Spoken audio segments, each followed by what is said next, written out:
जय हिंद दोस्तों, कैसे हो आप सब। आशा करती हूँ आप सब बहुत अच्छे होंगे और बहुत अच्छे से न्यू ईयर को भी एंजॉय किया होगा। आप सबका स्वागत है मेरे चैनल करंट अफेयर विद खुशी में। आज हम बात करने वाले हैं उत्तर प्रदेश के इतिहास के बारे में। यूपी के इतिहास बहुत ही खास इतिहास रहा है पूरे भारतवर्ष के लिए। उत्तर प्रदेश के इतिहास को हम 5 भागों में बांटकर पढ़ेंगे और सबसे पहला पार्ट है वैदिक काल। वैदिक काल जिसमें 4000 वर्ष पहले इस हमारी उत्तर प्रदेश की धरती पर हमारे जो पूर्वज जिसे कहते हैं हमारे भगवान श्री राम जी का जन्म हुआ था। और उनका जो राज्य था वो कौशली राज्य था, उनका नाम कौशल राज्य था और उसकी राजधानी अयोध्या थी जहाँ भगवान श्री राम जी रहते थे। और इसके साथ साथ जब उसके बाद में श्री कृष्ण जी का भी जन्म उत्तर प्रदेश के मथुरा शहर से है। और इस टाइप से वैदिक काल हमारे लिए बहुत खास रहा है और उत्तर प्रदेश हमारे लिए जो हमारे ईश्वर हैं, जो हमारे पूर्वज हैं, उनकी जन्मस्थली रही है। फिर बात करें बौद्ध काल की तो महात्मा बुद्ध जी का भी खास समय उत्तर प्रदेश में गुजरा हुआ है। सबसे पहले सारनाथ में बौद्ध जी ने पहला उपदेश दिया था।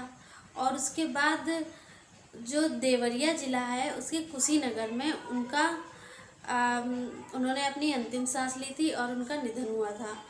और इसके साथ साथ बौद्ध काल के साथ ही समुद्रगुप्त, अशोक और चंद्रगुप्त जैसे राजाओं ने उत्तर प्रदेश पर भी शासन किया है। इसे पहले मगध जनपद कहा जाता था।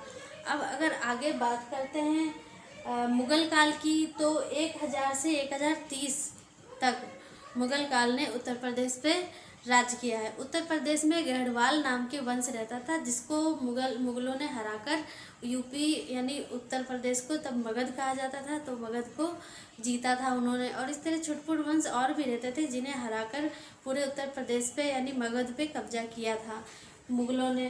फिर उसके बाद मुगल कौन कौन से, मोहम्मद गौरी, अकबर, शाहजहाँ, बाबर, इन सब ने यहाँ पे राज्य किया। इसका जीता जागता हमारे फतेहपुर सीकरी का निर्माण करा और शाहजहाँ ने तो आगरा में इतना बड़ा ताजमहल बनाया। ये सब मुगलों के ही देन है। और इससे हमें पता चलता है कि यूपी में भी मुगलों का शासन रहा है जो सन 1000 से 1030 तक रहा है। उसके बाद अगर बात करें तो ब्रिटिश काल की, तो ब्रिटिश काल का 75 वर्ष यूपी में बीता है। 75 वर्ष तक उत्तर प्रदेश में शासन किया है ब्रिटिश ने।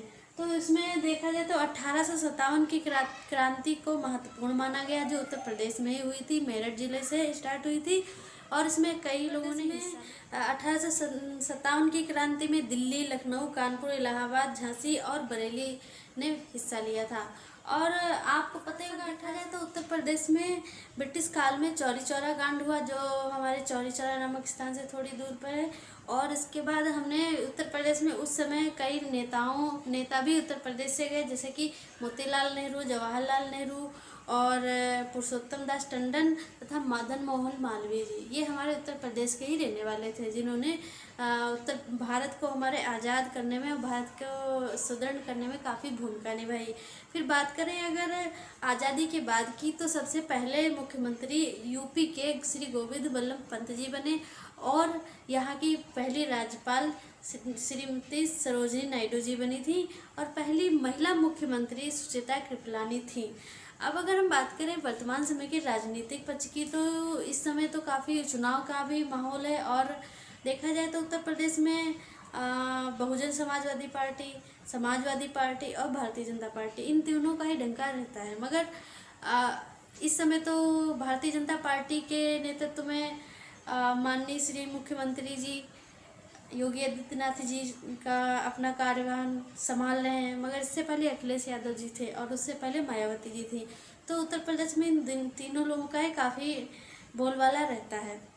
मगर इन तीनों में सबसे अगर अहम भूमिका देखी जाए तो कांग्रेस भी है। मगर कांग्रेस इन सब में एक ऐसी चीज़ें हैं जैसे कि समाजवादी पार्टी, इसमें भी तुष्टीकरण की नीति अपनाई जाती है।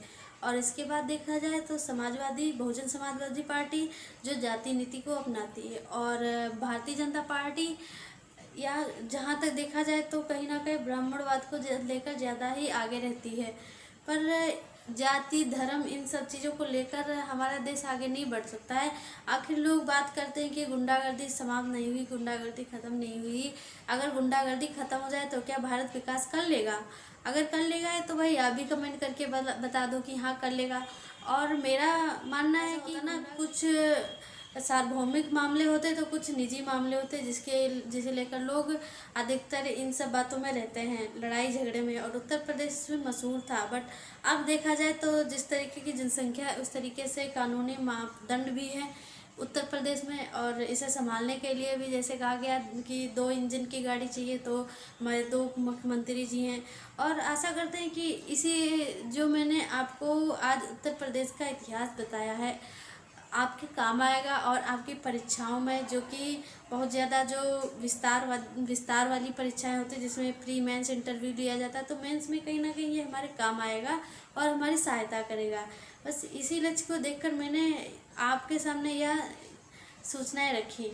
आज के लिए दोस्तों इतना ही। अब मिलेंगे अगले वीडियो में, तब तक के लिए जय हिंद, जय भारत, वंदे मातरम। और हाँ, मेरे चैनल को सब्सक्राइब कर दीजिए प्लीज़ यार, शेयर भी कर दीजिए, क्योंकि आपके एक शेयर करने से आपका कुछ नहीं जाएगा पर मेरा मोटिवेशन और बढ़ेगा। जय हिंद, जय भारत, वंदे।